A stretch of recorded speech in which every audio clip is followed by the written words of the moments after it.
Hey everyone, welcome back to Mike's Monsters. I wanted to do a quick, very short video today about all of the toys, the comics, and things like that for the upcoming film Alien Romulus that comes out on August 16th, just a few weeks away at the time of recording this video. But there's been a lot of reveals, and some of the reveals are a little bit more, we will use the word spoilery, but I'm going to clarify that I personally, someone who has seen the film twice, don't see this reveal as a huge spoiler. Some people are saying, and I've had comments because I've shared the images, that they can't believe that I shared this because there's such major spoilers in here. We'll talk about how big of spoilers they are, where I think people's expectations are with this film, and I think there might need to be some adjusting going on. But yeah, let's just jump into this and look at what we have now. And again, if you don't want anything ruined for this movie, stay off the internet at this point, or just mute Alien Romulus if you're on Twitter or anything. Unfollow all the accounts,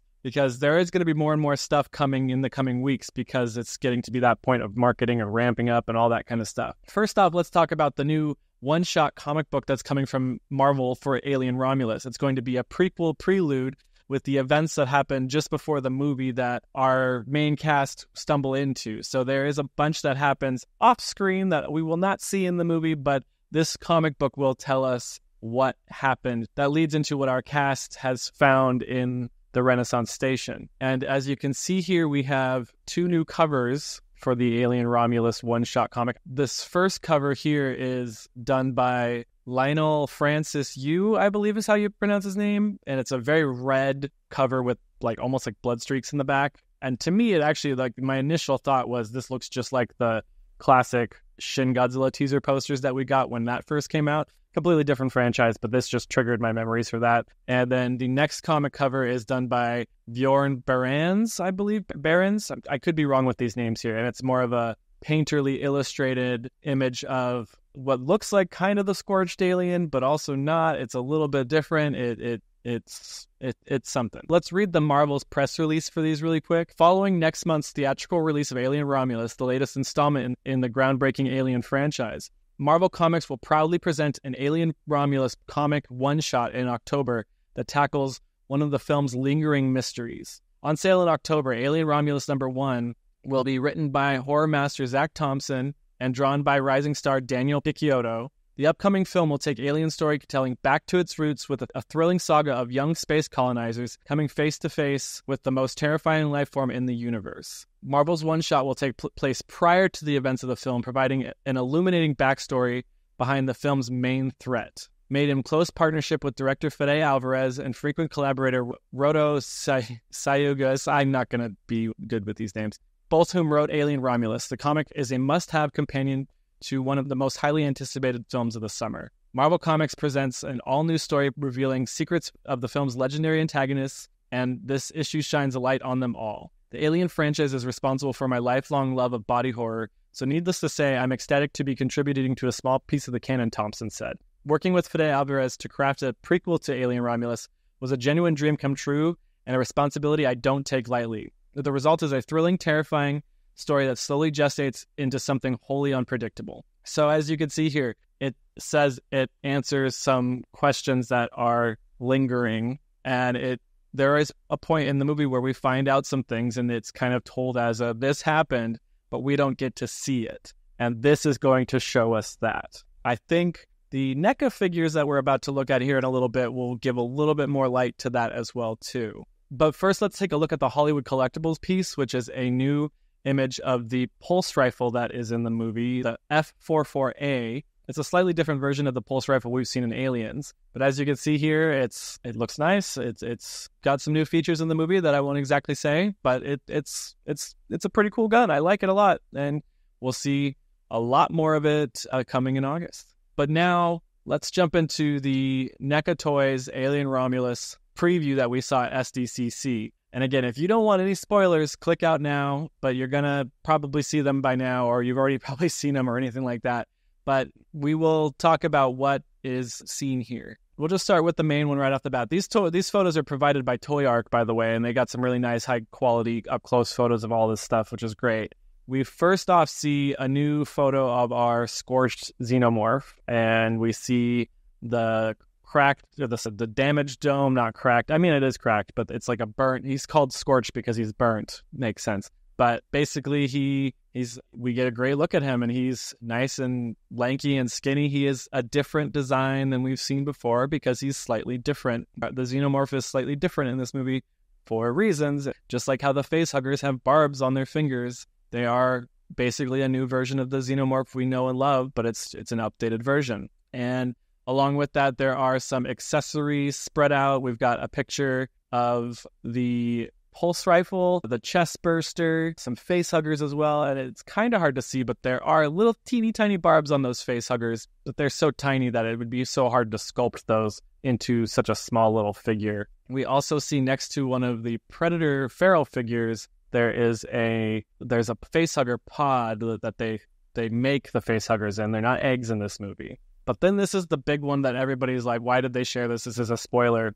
We see a xenomorph encased in kind of a cocoon state, and he is kind of resting and sleeping. I'll put it that way. He's not dead. He's not anything else. But this is, and again, spoiler, this is Big Chap. Yes. A lot of people were surprised that I even shared this, but I'm kind of just going with what the marketing shares, and this is technically part of the marketing.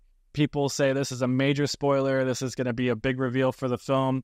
But I'm going to tell you here, this thing you're seeing right here was only within the first 5 minutes of the movie. I'm going to say temper your expectations for that. I've seen a lot of folks speculating that it's going to be like a Jurassic World situation where Big Chap's going to come in and save the day, quote unquote, and take out the new xenomorph, or they're going to team up or anything like that. Temper the expectations and bring them down. Bring them down. If you're going into this movie with the thoughts and expectations that Big Chap is going to be the star of the show, bring those way down. Don't go in expecting that. This is not a movie about Big Chap. This is Scorched's movie. This is, how do you say that? This is Scorched Xenomorph's movie. And that's where I say the prequel comic, the prelude comic, we'll probably see more of our Chap of big sizes, I'd say. And this is, it's hard for me to say because I don't want to go into detail, but like I said, just temper the expectations. The movie does not revolve around Big Chap. The movie does not focus on Big Chap.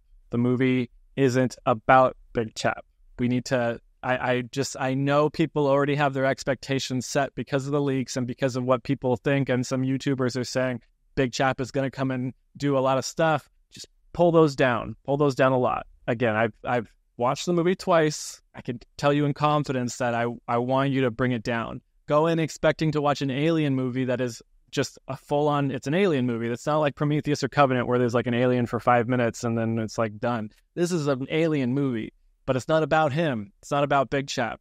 It's about our new cast dealing with the scorched xenomorph and a bunch of face huggers. So just bring them down, the expectations. I've probably said that 1,000 times now, but I can already hear people's reviews of this movie because they've made an imaginary film in their head, and it's never going to reach that because of all the leaks and all the expectations that have been set, because they've heard that Big Chap is indeed in the movie. And he is in the movie, but just not exactly how people are expecting. This comic short series or whatever it is going to address that, and I think we're going to get that. I'm sure people will say this is a missed opportunity, or it's going to be like the Prey situation with Raphael Dellini and how it should have been like the comic book, but they didn't do that, and that's in my opinion fine. This movie, when I was watching it, I wasn't sitting there going, where's Big Chap, the entire time. I was sitting here going, this is an alien movie. This is an alien movie with a lot of alien happening, and we haven't had something like this in a long time. And I think that's what people should go in for. I need to really drive that home. Please set your expectations correctly.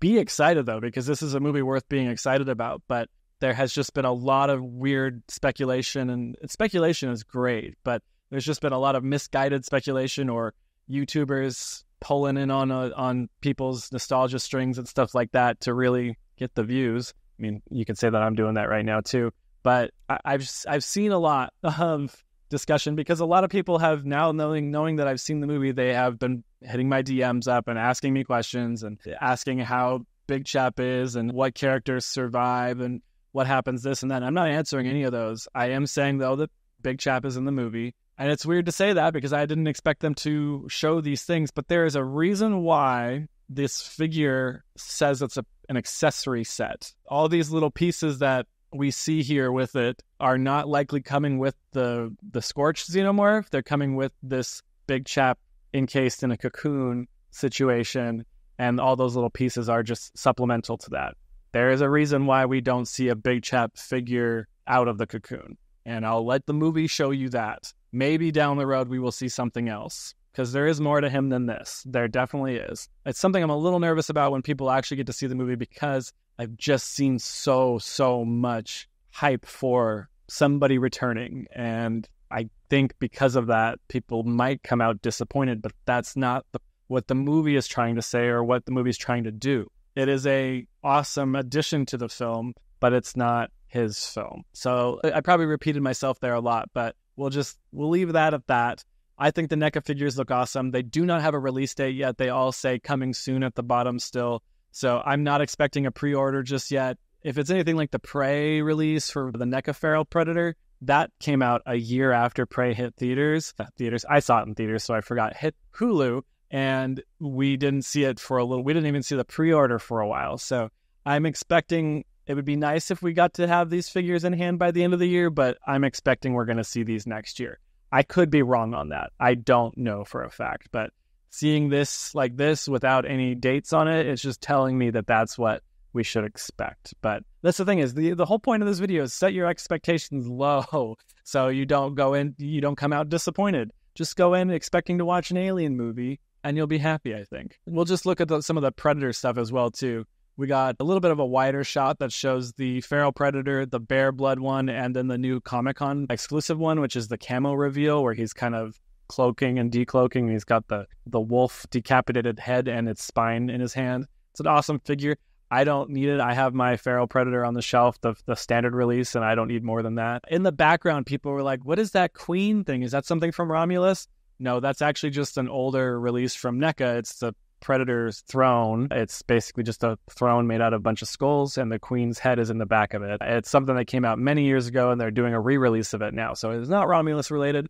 It's not a reveal of a queen or anything like that. And also, a lot of people have been asking where the Wolf Predator is, something that NECA showed off a while ago, like many years ago at this point. While I don't work there and I don't have any actual knowledge of the situation, I'm just going to speak on it as someone who worked in the toy industry and has a little bit of insight on the way things work with this kind of stuff. I'm going to assume that they didn't have full permission to make that figure yet or re-release it, or the licensor didn't approve it, or something like that. It may have been happening during the time the Fox buyout was going on with Disney and the licensing team switched to a different group of people, and now that figure is just kind of in limbo.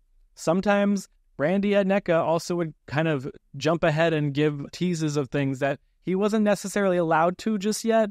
We have that example with their Jaws Bruce figure, that giant shark that has yet to see the light of day and may never see the light of day. There are times where they kind of jump the gun and show a little too much, or maybe even say too much on Twitter.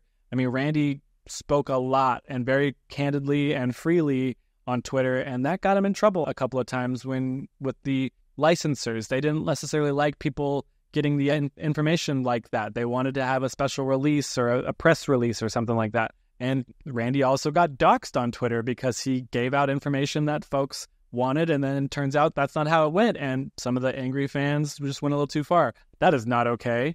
Those people are assholes, and they should have their Twitter rights revoked for that, but there are times that they kind of jumped the gun, is what I'm saying. So people keep asking where the Wolf Predator is, and that happens every single convention that NECA does right now if there's any Predator stuff. And with that, I think expectations need to be brought down there too. Yes, they teased it. That doesn't mean it actually was coming out, or they were allowed to make it. That was a bad move on NECA's part, 100%. But we would probably have seen more by now if they were allowed to release it. And that's not to say that Wolf isn't going to get a remaster later on down the road, like years, but maybe that's because the AVP license is kind of up in the air for Disney and Fox, so however they're handling it. But I think just people that are upset that that's not happening, again, just temper expectations. This was just misfire on their part. They shouldn't have said anything. They shouldn't have shown that tease, but they did. And unfortunately, that's kind of bit them in the butt, and now people expect it every single new convention. But I think it's just one of those things. We'll get it when we get it, if we get it. I would love a new one as well, but right now, it's clear that they're not focused on that. But yeah, I just wanted to do kind of this little news roundup. I also saw today when I was walking to get my coffee this morning that the Romulus posters are popping up in the bus stop stations down here in LA. So that's new. The marketing is really ramping up.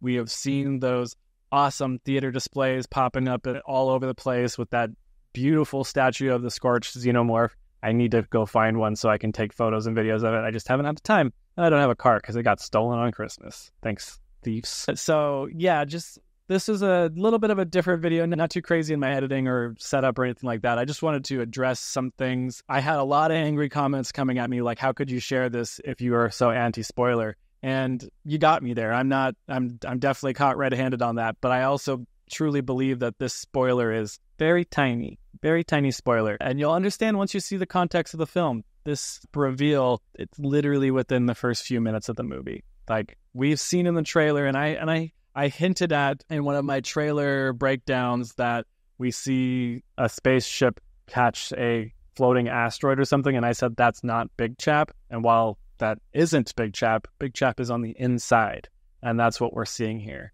Gonna be within the first 5 minutes, and then the movie moves on. And spoiler has like the level of spoilers here. If we're going like tiers, it's probably low tier. Like you'll see once you see the movie, once you have the full context of everything. It's just time to bring expectations down a little bit.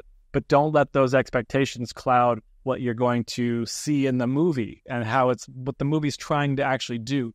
Like I said, it's not about him. It's about what everything else is happening. It's how they get to there through him and all that kind of stuff. There's some really cool reveals that I'm glad NECA hasn't shown anything, or there's not going to be anything in the trailers. Again, I helped with the marketing a little bit in this movie. That's why I got to see the movie so early. I am surprised that NECA got to show this, but it's so tiny, so low on the ranks of spoilers and how big they could be. So take that as you will. I did not expect to make this video, but I kind of wanted to address some of the spoiler stuff. I'm sure a lot of people are taking these photos and running with it and saying, oh, this means something's happening. And it's like, bring it down. Please bring it down. If you want to keep up to date with all my Alien Romulus postings, follow me on social media. All my links are in the description below. I just put out a video for an alien ambience visualizer where I took one of my Xenomorph figures and put it in front of my TV with the derelict background and put fog in there and just kind of added noise and stuff. And it's an hour-long video of just sounds of alien and aliens. And it's not really relaxing, but some people might find it relaxing. I had a fun time making it. So if you're interested in that kind of ambience ASMR kind of stuff, check it out. You might enjoy it. I have an AVP video coming very soon. I'm just starting to work on it. And then I've got a few other things lined up. I'm hoping I can attend the premiere for Alien Romulus. I don't have high hopes, but it would be awesome if I can attend. But if I don't go to that, I am seeing the movie on August 16th, and I will probably have my review out on August 17th. By the time that happens, though, everybody will probably be able to see the movie because it comes out on the 16th. So my review might be a little late, but I could technically write a review about the rough cut that I saw, but I wanted to give the film a fair shot with the finished special effects. I'm not a movie that has rods popping out of the Xenomorph's hands to be a puppet and stuff like that, or wires hanging out of face huggers to make them move and stuff like that. I can see past that stuff, but I want to give the movie a fair shot. There's points where like there was a Xenomorph JPEG or PNG that was just bouncing around, and that was implying that he was moving or getting bigger or closer to the camera. You understand? Like there was nothing missing context-wise of the movie, though. The plot and everybody's character interactions were there, unless they changed some things in the reshoots. But I've seen the movie, but I want to give it a fair shot with the finished special effects and music. The music wasn't finished either. It was all temp. But yes, be on the lookout for my review for Alien Romulus. So thank you so much for watching Mike's Monsters. I really appreciate having you here, and I hope you have a great rest of your day. Bye.